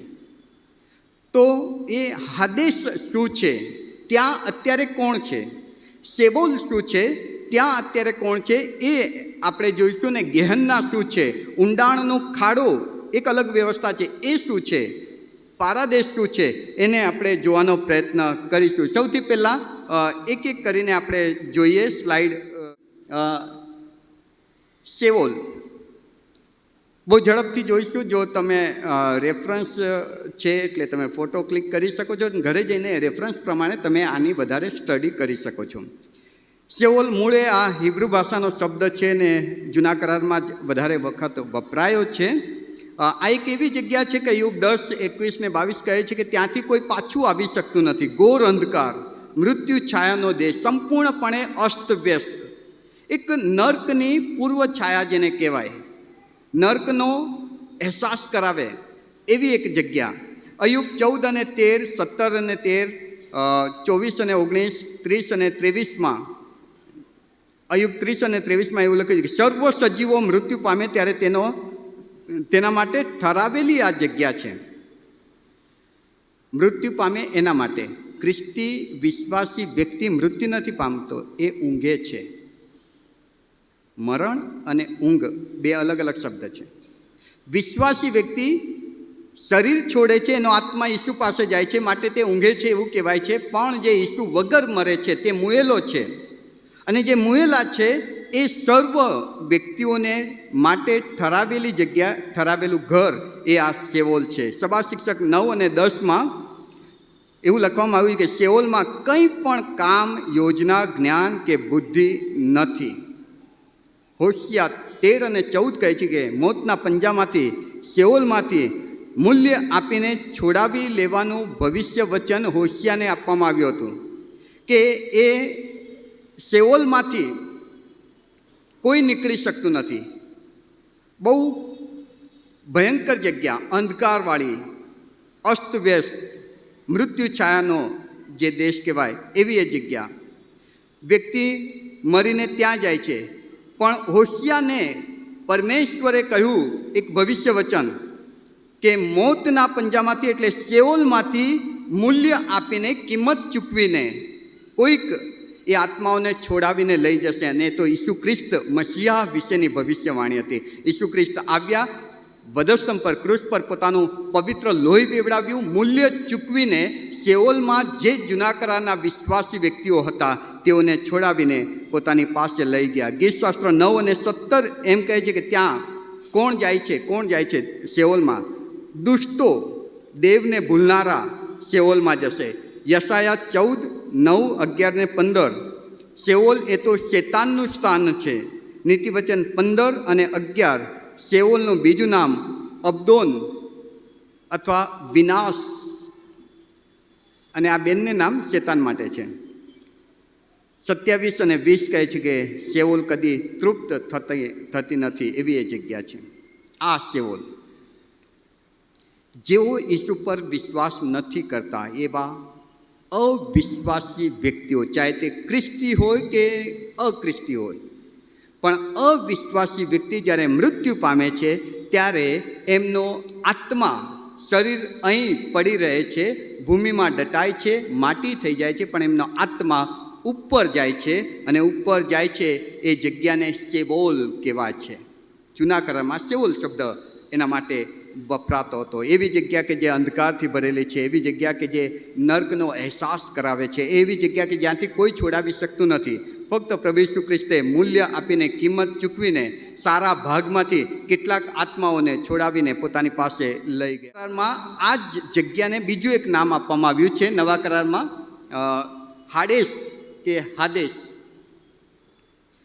આ ગ્રીક શબ્દ છે, પેલું હિબ્રુ શબ્દ હતો. જૂના કરારમાં, જૂનો કરાર હિબ્રુ ભાષામાં લખાયો છે, એ વખતે હિબ્રુ ભાષા. નવા કરારમાં ગ્રીક ભાષા, નવો કરાર ગ્રીકમાં લખાયો છે. અને ગ્રીકમાં એ શેઓલને હાડેસ કે હાદેશ કહેવામાં આવે છે. અને પ્રેરિતોના કૃત્યના 2 અધ્યાયની 27 અને 31મી કલમ કહે છે કે ઈસુ ખ્રિસ્તને હાદેશમાં રહેવા દેવામાં આવ્યા નહીં. એનો મતલબ કે ઈસુ ખ્રિસ્ત મૃત્યુ પામ્યા, એમનો આત્મા ત્યાં ગયો. શા માટે? હોશિયાની ભવિષ્યવાણી માટે. અને ત્યાં ઈસુ ખ્રિસ્ત રહ્યા નહીં, પણ એ બધા આત્માઓને કિંમત ચૂકવીને છોડાવીને પોતાની પાસે લઈ ગયા. લુકની સુવાર્તા 10 અને 15 એમ કહે છે કે એ નીચાણમાં આવેલી જગ્યા છે. લુકની સુવાર્તા 16મી કલમ ને 23મી કલમ ત્યાં યાતના છે. માથીની સુવાર્તા 16મો અધ્યાય અને 18મી કલમ હાડેસની સત્તા મંડળીની સામે ચાલતી નથી, કેમ કે હાડેસ એ મુવેલાનું સ્થાન છે, જ્યારે મંડળી એ ખ્રિસ્ત પરના વિશ્વાસના કારણે જીવતાઓનું સ્થાન છે. અને મંડળી મંડળી ઉપર હાડેસની સત્તાનું જોર ચાલતું નથી. પ્રકટીકરણ 1 ને 18 હાડેસને બંધ કરવાનું કે ખોલવાનું તેમાં જે છે તે સર્વ ઉપર સર્વ અધિકાર ખ્રિસ્તની પાસે છે, કેમ કે ખ્રિસ્તની પાસે હાદેશની કૂંચી ચાવીઓ છે.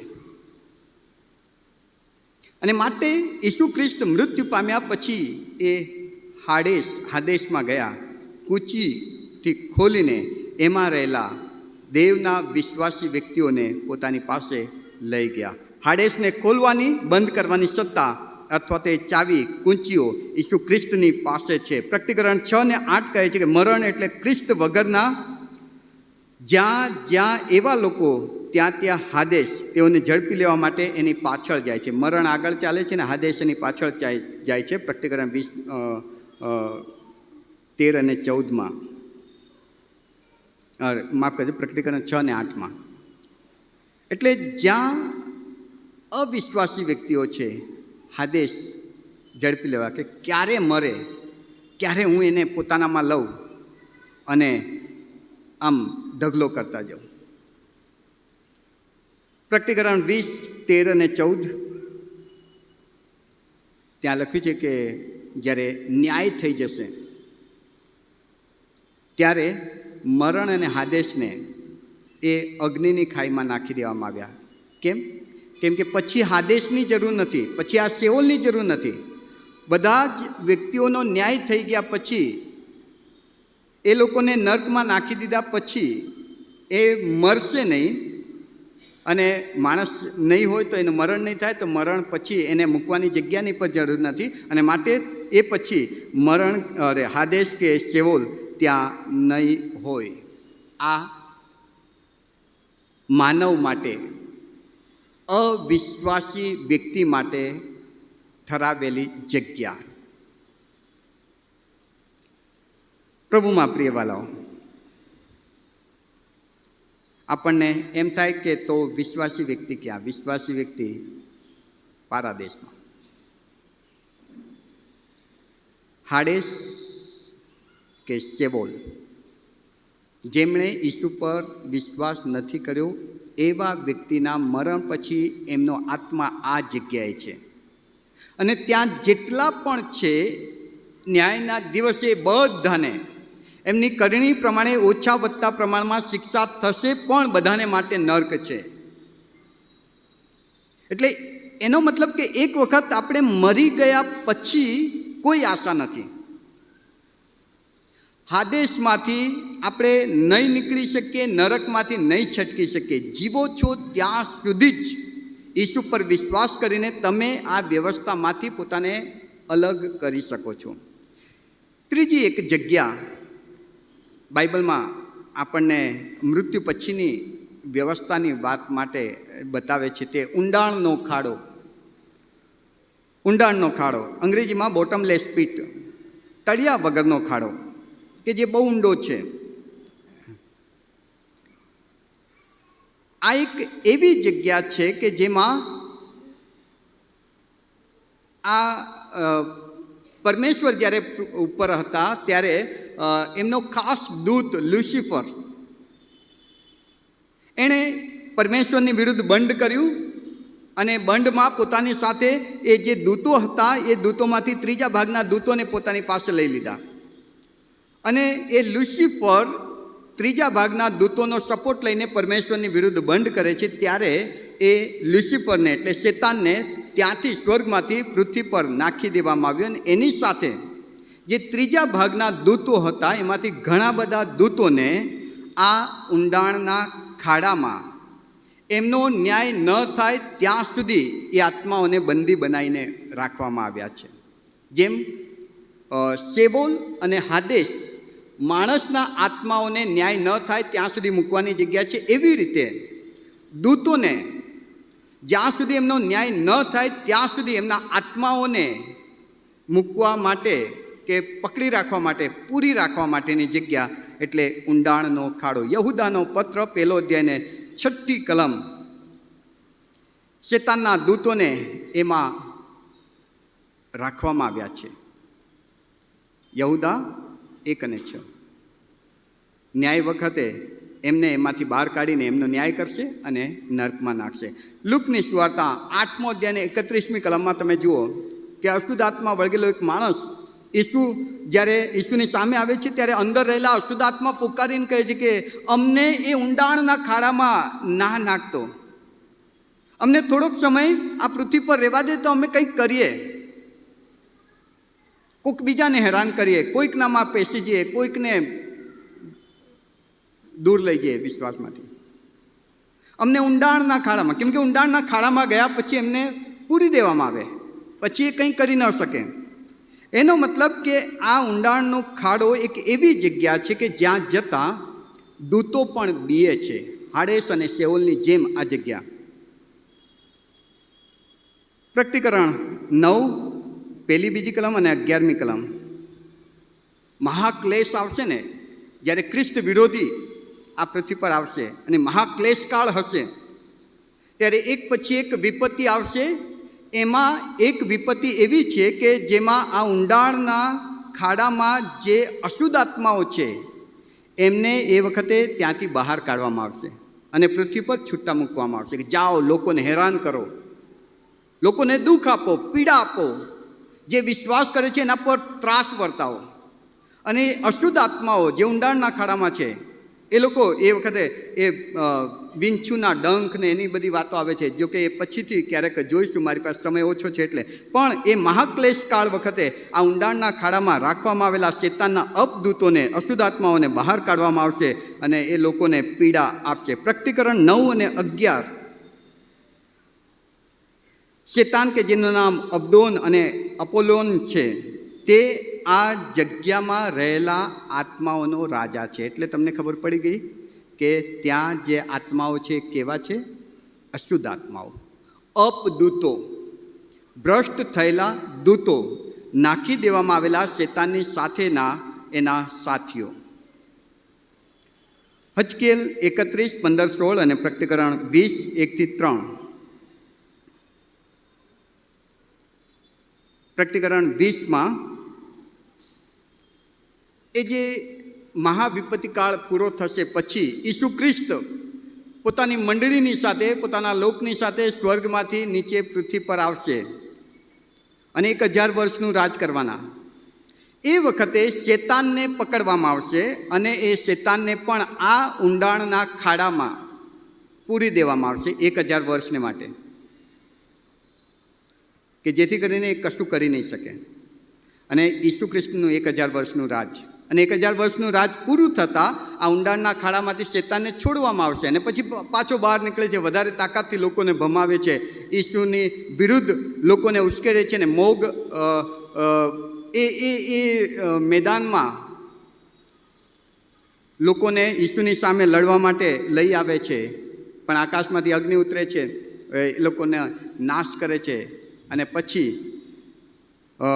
શેતાનને પકડવામાં આવે છે, એનો ન્યાય કરવામાં આવે છે અને પ્રકટીકરણ 20 પ્રમાણે શેતાનને 20ની 10મી કલમ પ્રમાણે શેતાનને અગ્નિની ખાઈમાં નાખી દેવામાં આવે છે.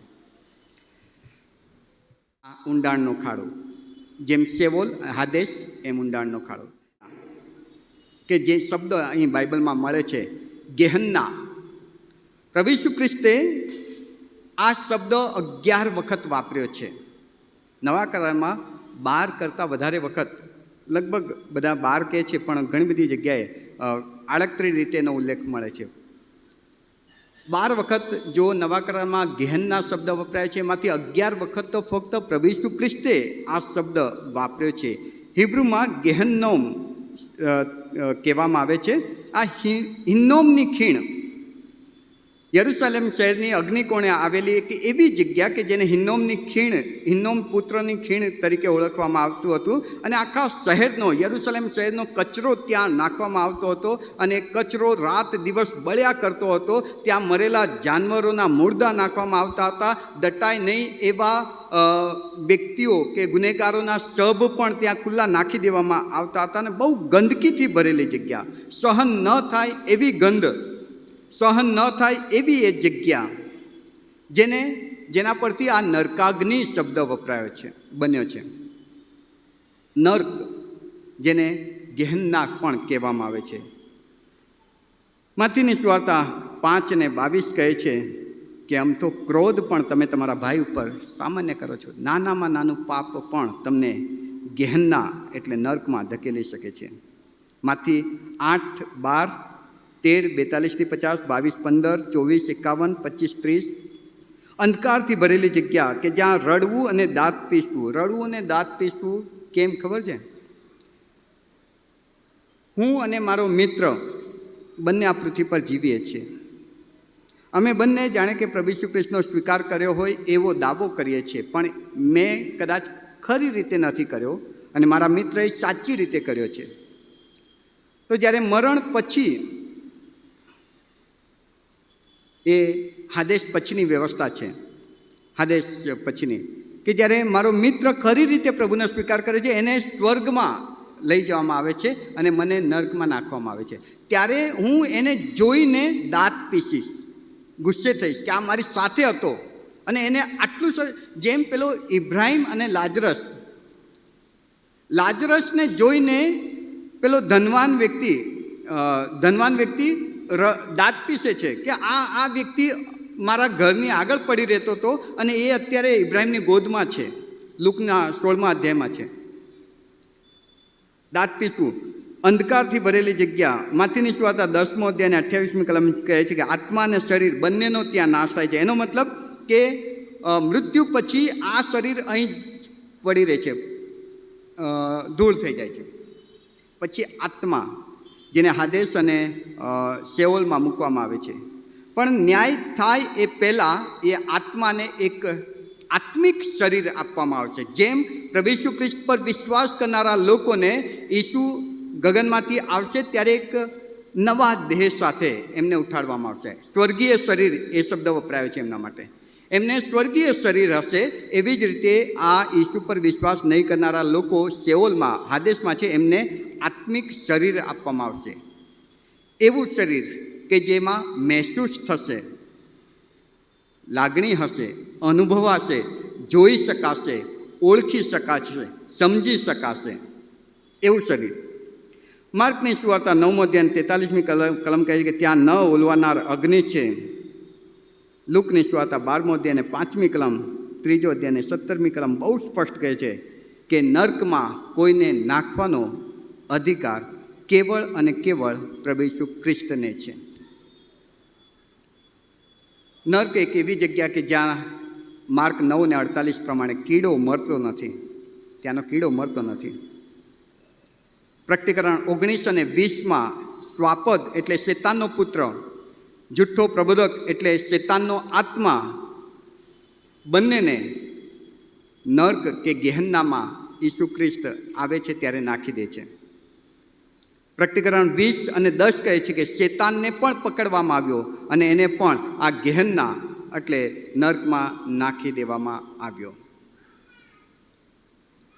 પ્રકટીકરણ 20 અને 15 કહે છે કે જેમનું નામ જીવનના પુસ્તકમાં નોંધાયેલું માલુમ પડ્યું નહીં તેઓને પણ આ ગેહન્ના એટલે નર્કમાં નાખી દેવામાં આવ્યો. પ્રકટીકરણ 21 અને 8 ખાઈ જનાર અગ્નિ. અવિશ્વાસી, ભ્રષ્ટ, દેવને ન માનનાર દુષ્ટો નર્કમાં હશે. ગીતશાસ્ત્ર 9 અને 17. નર્ક વાસ્તવિક છે વાલાઓ, એ કોઈ કલ્પના નથી, હકીકત છે. અને હકીકતથી આપણે ક્યાં સુધી ભાગીશું એ હકીકત તરફ આપણે ક્યાં સુધી આંખ આડા કાન કરીશું? બાઇબલ તો બહુ સ્પષ્ટ એના વિશે બતાવે છે કે છે એ કેવું છે એ બતાવે છે. ત્યાં કોણ કોણ નાખવામાં આવશે, કોણ ત્યાં જશે એની પણ વિગત છે, શા માટે જશે એની પણ વાત છે. નર્ક છે વાલાઓ. માથીની સુવાર્તા 25મો અધ્યાય 46. એક એવી જગ્યા છે અનંત કાળ સુધીની સજાનું સ્થાન. 1 વર્ષ 2 વર્ષ એવું નહીં. ત્યાં એક વખત નખાયા પછી રિટર્ન ટિકિટ નથી. સદાકાળને માટે શિક્ષા, ભયંકર પીડા. પ્રકટીકરણ 20:10-14-15. અગ્નિથી બળનારી ખાય, ત્યાંનો અગ્નિ કદી બુઝાતો નથી. માથી 10:28 પ્રમાણે એક અલગ શરીર ત્યાં હશે કે જેમાં આપણને નાખે ત્યારે બળાય. જુઓ 5 મિનિટ. લુકની સુવાર્તા 16મો અધ્યાય તમે જુઓ, જે શાસ્ત્રપાઠ વાંચવામાં આવે. લુક 16:19-31 આપણે વાંચ્યું. 23મી કલમ તમે જુઓ. લુકની સુવાર્તા 16મો અધ્યાયને 23મી કલમ. ત્યાં હાદેશમાં પીડા ભોગવતા તેણે પોતાની આંખો ઊંચી કરીને, એટલે પેલો ધનવાન વ્યક્તિ, બેગડેથી ઇબ્રાહીમને તથા તેના ગોદમાં બેઠેલા લાજરસને જોયો. એવી જગ્યા છે કે જ્યાંથી તમે જોઈ શકો છો. એક ઝલક એને બતાવી દેવે, સ્વર્ગની એક ઝલક, ઇબ્રાહીમના ગોદની એક ઝલક બતાવી. પછી 24મી કલમ. તેણે ઘાટો પાડીને કહ્યું કે ઇબ્રાહીમ બાપ, મારા પર દયા કરીને લાજરસને મોકલ કે તે પોતાની આંગળીનું ટેરવું પાણીમાં બોળીને મારી જીભને ઠંડી કરે, કેમ કે આ બળતામાં હું વેદના પામું છું. ત્યાં અહેસાસ થાય છે હું બળી રહ્યો છું, વેદનાનો અહેસાસ છે. મેં તક જતી કરી, ઈસુનો સ્વીકાર નહીં કર્યો. મારા એ માનવીય જીવનમાં જેટલા પણ વચન પોકારવામાં આવતા હતા એ તરફ મેં કાન બંધ કર્યા. એ ત્યાં યાદ આવે છે.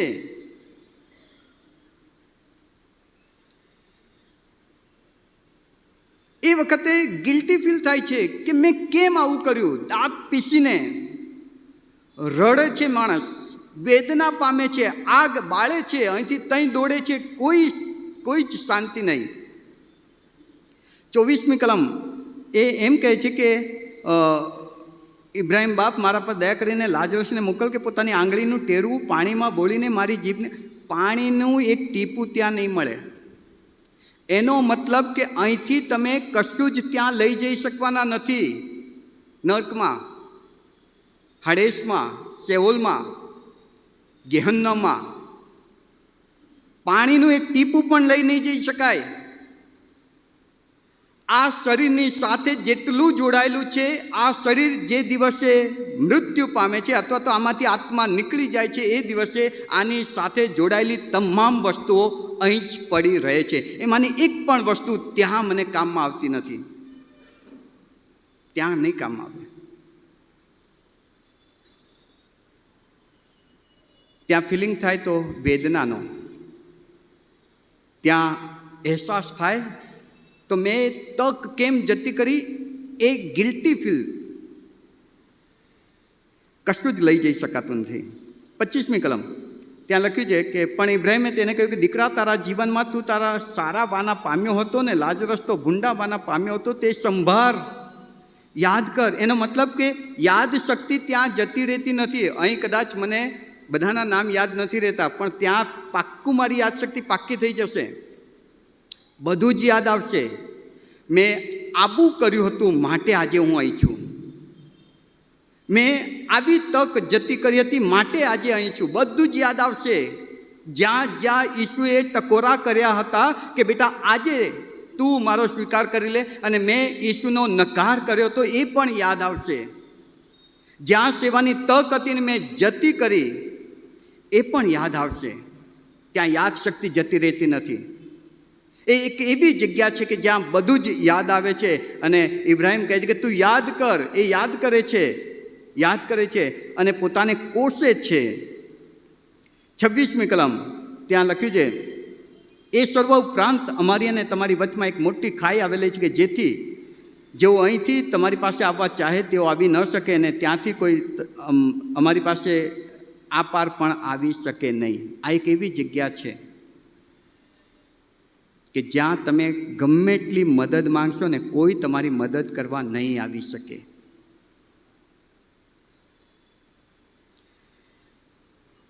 કોઈ તમારી મદદ કરવા નહીં આવી શકે. ત્યાંથી તમે કોઈને મદદ કરવા ઈચ્છો ને તો પણ નહીં. એ ઇબ્રાહીમને વિનંતી કરે છે, ઓકે ઇબ્રાહીમ બાપ એક કામ તો કરો, એક વિનંતી છે કે મારા ભાઈઓ હજુ પૃથ્વી પર છે, મને એક તક આપો તો હું એમને અહીંથી પોકારું અથવા તો ત્યાં જઈને કહું કે આવી જગ્યા છે, તમે બચી શકો તો બચી જાઓ. ઇબ્રાહીમનો જવાબ શું છે? ત્યાંથી કોઈ આ બાજુ આવી શકશે નહીં. એક વખત ત્યાં ગયા એટલે પૂરું.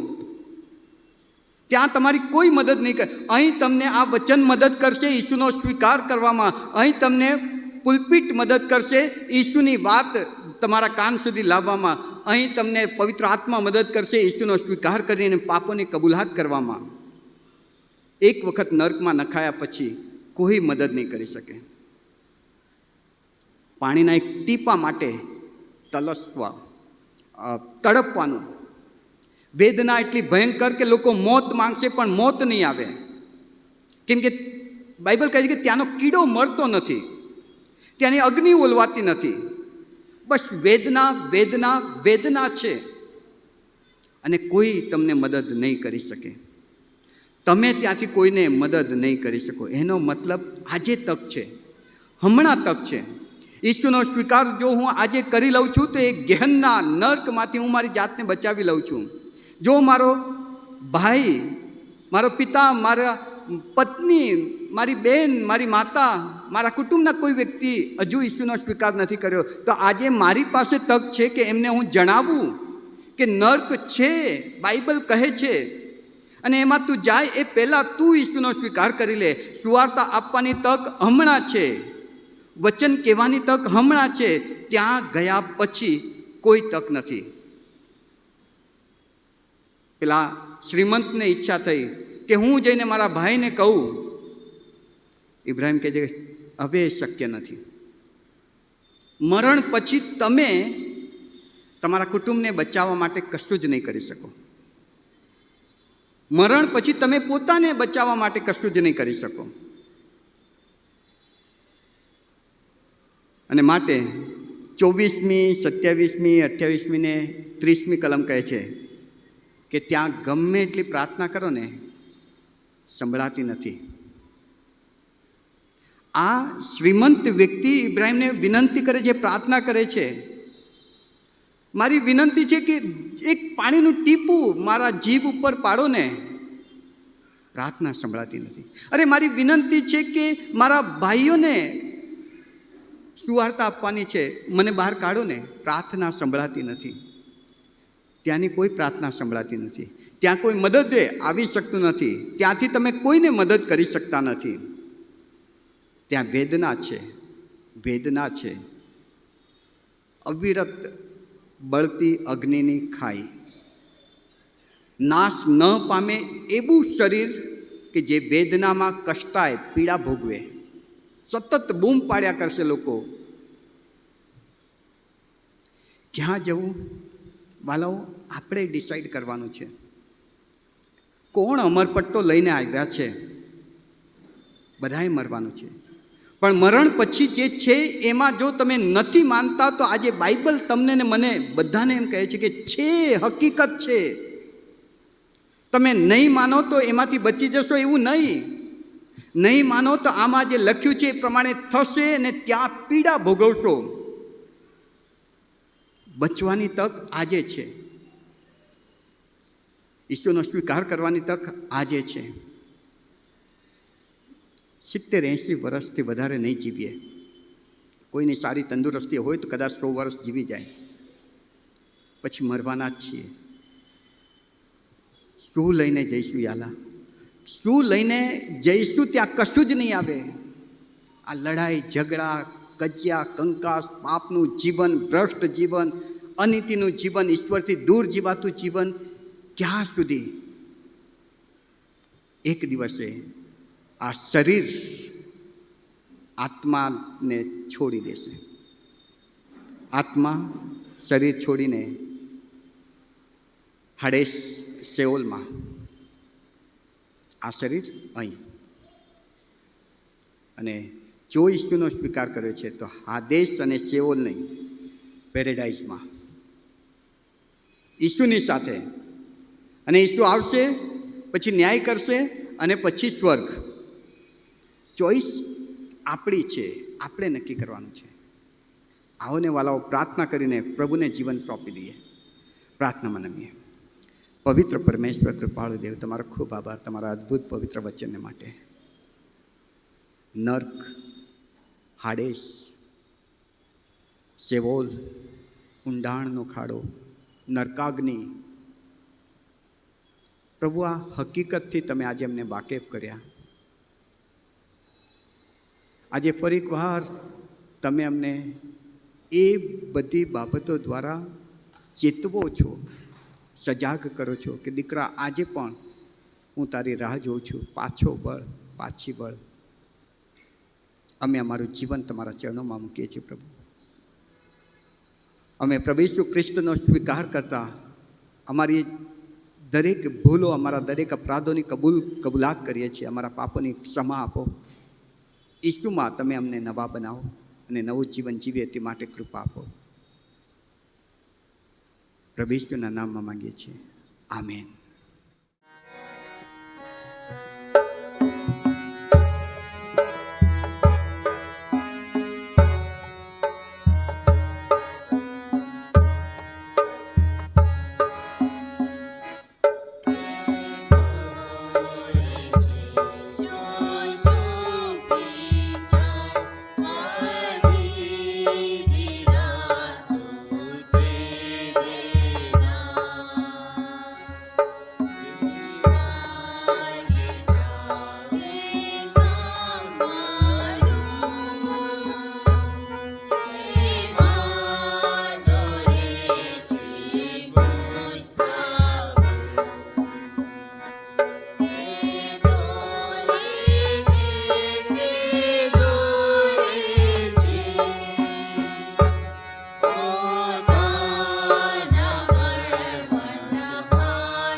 દાનોને પ્રભુના હાથમાં સોંપતા પ્રાર્થના માનીએ.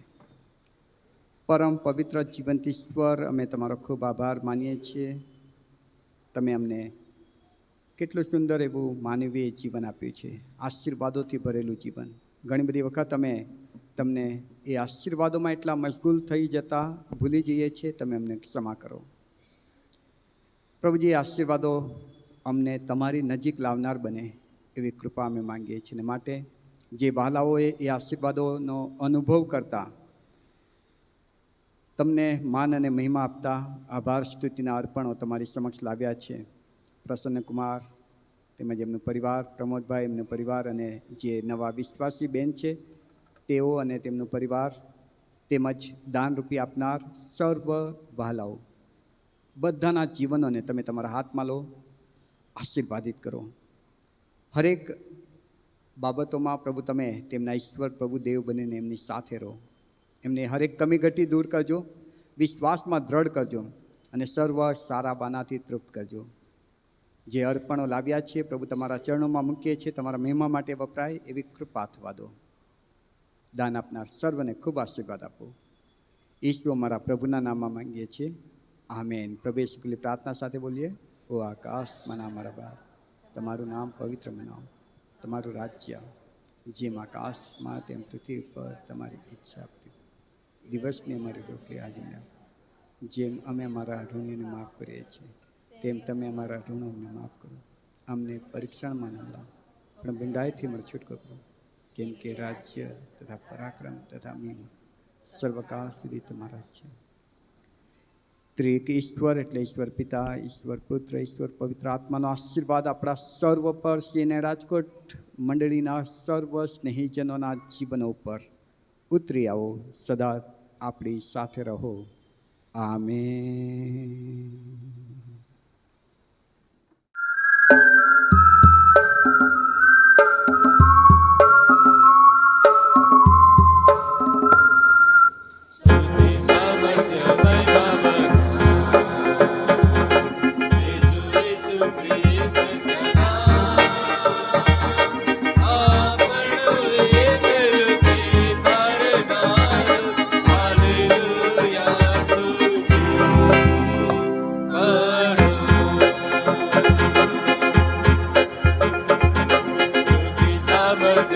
Baba